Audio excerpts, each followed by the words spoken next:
Social media ਨੂੰ ਬਹੁਤ ਵੱਡਾ ਪਲੇਟਫਾਰਮ ਮੰਨ ਕੇ ਆਪਣੇ ਸਿੱਖਾਂ ਦੀ ਕਿਰਦਾਰਕੁਸ਼ੀ ਕਰਨ ਤੇ ਲੱਗੇ ਹੋਏ ਆ। ਤੁਸੀਂ ਆਪਦੇ ਸਿੱਖਾਂ ਨੂੰ ਆਪਦੇ ਭਰਾਵਾਂ ਨੂੰ ਉਸ ਪਲੇਟਫਾਰਮ ਦੇ ਉੱਤੇ ਗਲਤ ਫਲਤ ਲਿਖਦੇ ਹੋ ਜਿਹਦਾ ਫਾਇਦਾ ਸਿਸਟਮ ਤੁਹਾਡਾ ਚੱਕਦਾ ਹੈ, ਪਰ ਅਸੀਂ ਇਹਨਾਂ ਚੀਜ਼ਾਂ ਨੂੰ ਆਵਾਜ਼ ਨਹੀਂ ਕਰਦੇ।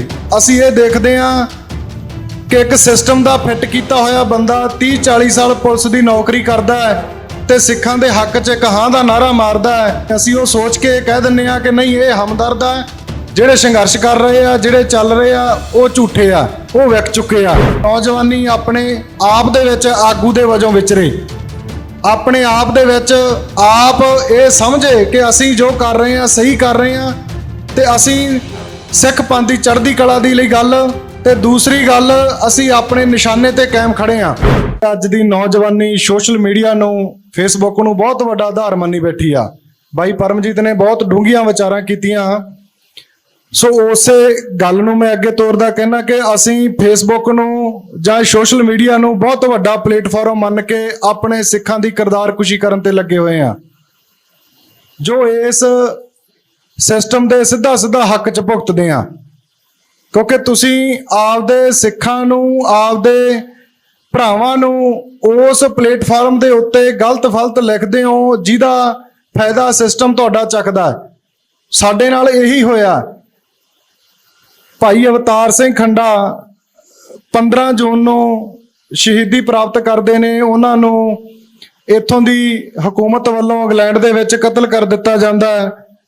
ਤਾਂ ਉਹਦੇ ਤੋਂ ਬਾਅਦ ਭਾਈ ਹਰਦੀਪ ਸਿੰਘ ਨਿੱਜਰ ਕੈਨੇਡਾ ਦੇ ਵਿੱਚ ਵੱਡਾ ਇਕੱਠ ਕਰਕੇ ਸੰਗਤਾਂ ਨੂੰ ਸੰਬੋਧਨ ਕਰਦੇ ਆ ਤੇ ਮਹਿਜ਼ 2 ਦਿਨ ਬਾਅਦ ਇਹਨਾਂ ਦਾ ਕਤਲ ਕਰ ਦਿੱਤਾ ਜਾਂਦਾ। ਪਰ ਅਸੀਂ ਇਹਨਾਂ ਚੀਜ਼ਾਂ ਨੂੰ ਆਵਾਜ਼ ਨਹੀਂ ਕਰਦੇ।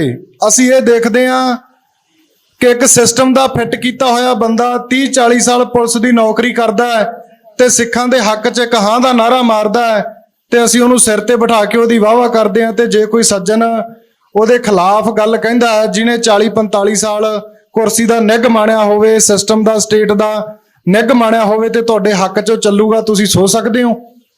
ਪਰ ਨਹੀਂ, ਅਸੀਂ ਉਹ ਸੋਚ ਕੇ ਕਹਿ ਦਿੰਦੇ ਆ ਕਿ ਨਹੀਂ, ਇਹ ਹਮਦਰਦ ਆ, ਜਿਹੜੇ ਸੰਘਰਸ਼ ਕਰ ਰਹੇ ਆ, ਜਿਹੜੇ ਚੱਲ ਰਹੇ ਆ, ਉਹ ਝੂਠੇ ਆ, ਉਹ ਵਿਕ ਚੁੱਕੇ ਆ।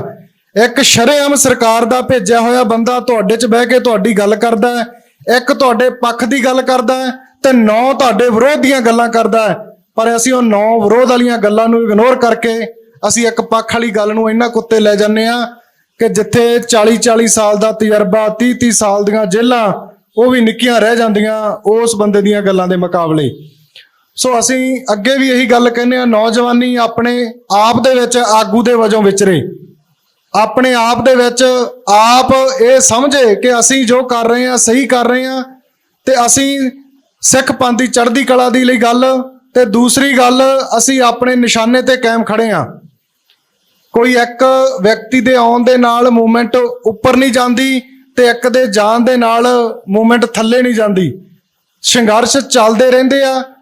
ਫਲ ਉਦੋਂ ਮਿਲਣਾ ਜਦੋਂ ਅਸੀਂ ਮੰਜ਼ਿਲਾਂ ਤੇ ਪਹੁੰਚਾਂਗੇ। ਸੋ ਮੰਜ਼ਿਲਾਂ ਤੇ ਪਹੁੰਚਣ ਲਈ ਜਿਹੜੇ ਰਸਤੇ ਆ ਸਾਡੇ ਵੱਖੋ ਵੱਖਰੇ ਹੋ ਸਕਦੇ ਆ, ਪਰ ਮੰਜ਼ਿਲ ਇੱਕ ਹੈ।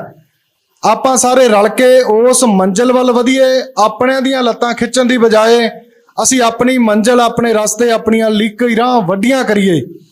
ਸੋ ਇਹੀ ਬੇਨਤੀਆਂ ਮੈਂ ਅੱਜ ਦੀ ਨੌਜਵਾਨੀ ਨੂੰ ਤੇ ਇਸ ਇਕੱਠ ਦੇ ਵਿੱਚ ਬੈਠੀ ਹੋਈ ਸਿੱਖ ਸੰਗਤ ਨੂੰ ਕਰਦਾ। ਇੰਨੀਆਂ ਕੁ ਬੇਨਤੀਆਂ ਪ੍ਰਵਾਨ ਕਰਨੀਆਂ। ਮੇਰੇ ਨਾਲ ਭਾਈ ਅਵਤਾਰ ਸਿੰਘ ਜੀ ਦੇ ਮਾਤਾ ਜੀ ਨੇ ਆਉਣਾ ਸੀ, ਉਹਨਾਂ ਦੀ ਤਬੀਅਤ ਠੀਕ ਨਹੀਂ ਸੀ ਜਿਹਦੇ ਕਰਕੇ ਉਹ ਨਹੀਂ ਆ ਸਕੇ। ਮੈਂ ਉਹਨਾਂ ਦੀ ਵੀ ਹਾਜ਼ਰੀ ਲਵਾਉਣਾ। ਸੋ ਉਹਨਾਂ ਦੀ ਫਤਿਹ ਪ੍ਰਵਾਨ ਕਰਨੀ ਜੀ। ਵਾਹਿਗੁਰੂ ਜੀ ਕਾ ਖਾਲਸਾ, ਵਾਹਿਗੁਰੂ ਜੀ ਕੀ ਫਤਿਹ।